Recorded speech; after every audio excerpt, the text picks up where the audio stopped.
Hello from Kampala in Uganda. Thank you so much for joining me today for this thought from the Bible.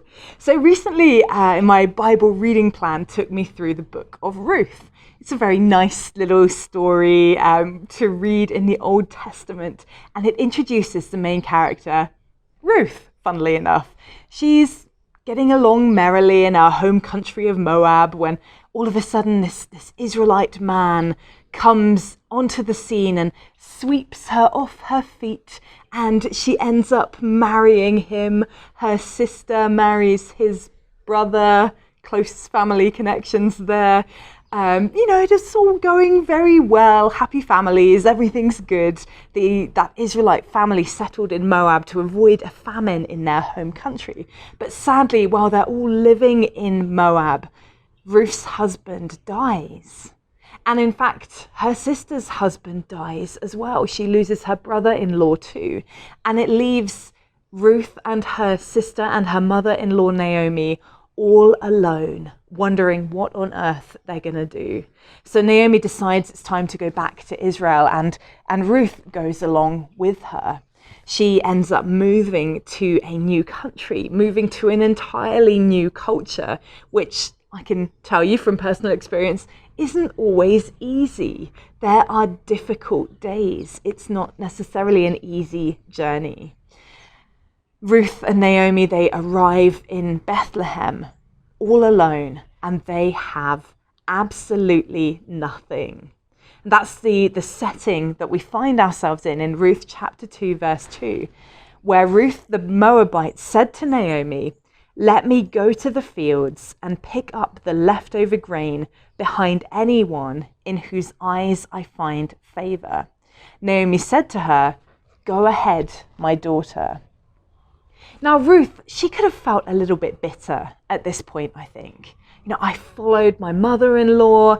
I've chosen to follow the God of her people. I'm following you now, Lord. And here we are, we're in this country, we're in this promised land, and we have nothing. If I don't do something now, we're going to starve. We don't have any food. It would have been very easily to be caught up in mumbling and grumbling and if only, and this isn't fair, and why have you allowed this, God? But instead, Ruth chose to do something. And as we know, that went pretty well for her. If you read on in the book of Ruth, you hear about her meeting this wonderful man, Boaz, and they get married, and this foreigner living in Israel becomes the great grandmother of King David. But what if she'd done nothing? What would the story have looked like then? God may have miraculously provided food for them. I don't know. But she would have missed out on the best. She would have missed out on this amazing adventure and this wonderful man that God had lined up for her if she hadn't acted, if she hadn't done something. Sometimes I think that we have this idea that when it's time for God to bless us, it'll just happen. And we don't need to do anything. And obviously it can happen that way, and God does bless that way. Sometimes he just pours out blessing on us without us even asking for it, without us even imagining what that could be, when we're not looking for it even. But I have found in my own experience that more often than not, God supernaturally blesses us when we take action, when we start something, when we take the initiative and get going. When we do the best that we can do, then God goes above and beyond and does the rest.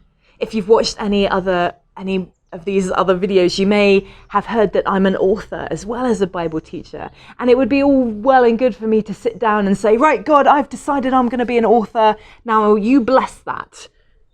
But unless I write something, unless I start, unless I do something, even if the outcome doesn't look very hopeful, then what is there for God to bless? Sometimes we need to start. We need to take action. We need to do something. See, Ruth could have sat at home wishing for food, but instead she was proactive. She started to work even though she didn't know the outcome. We don't hear this audible voice of God in that account telling her, Ruth, you go to that field and start gleaning behind those. We don't hear any of that. Ruth had to take that action on her own, but God clearly blessed the steps that she took. She didn't wait for divine provision, but took the initiative, and God did the rest. Do something. If you have always felt that you want to be running your own business, then do something. You don't need to hand in your notice and quit your job today, but you can start researching. You can start looking around. You can start jotting down ideas for things that you can do. If you've always felt that God is calling you to a preaching or teaching ministry, then start writing sermons, even if you don't have anywhere to deliver them. Do something. If you're feeling lonely and lost and like you really need a friend right now, then reach out to someone. Join a church's small group, even if it's online at the moment in COVID times. It's still something. It's connection. Do something. Whatever it is in your life that you feel like you need, whatever it is that you've dreamed of, that you've hoped for, take a step. Start. Do something. Don't wait. And then eagerly expect God to meet you where you're at, to expand your small efforts into something extraordinary. He did it for Ruth. He can do it for you. He can do it for me. Thank you so much for joining me today. I hope that was an encouragement to you. I'll be back on Monday with another thought from the Bible, so I will see you then.